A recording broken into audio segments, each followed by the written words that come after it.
Организаторы первого в мире экстрим-тура «Покорители холода» представили итоги первой тестовой экспедиции главе Якутии.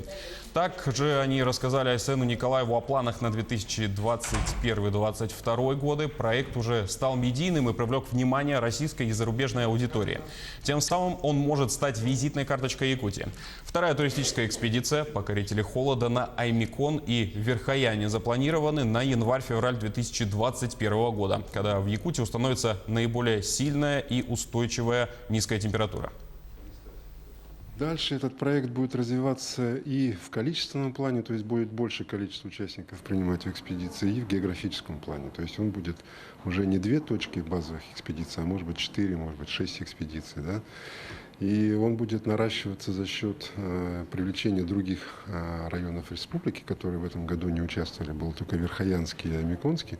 В дальнейшем, возможно, как нам ученые подскажут рекомендации, может быть, Тампонский будет вовлечен, может быть, Момский будет район вовлечен.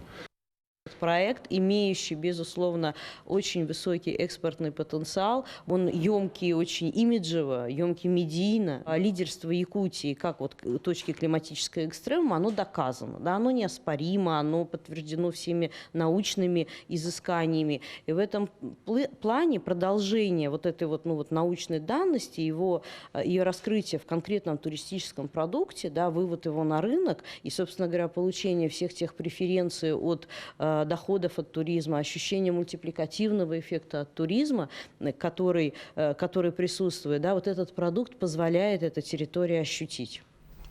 На подготовку проекта «Покорители холода» потребовалось более десятка лет. А первый тестовый экстрим-тур с участием российских блогеров-добровольцев состоялся с 11 по 22 января этого года.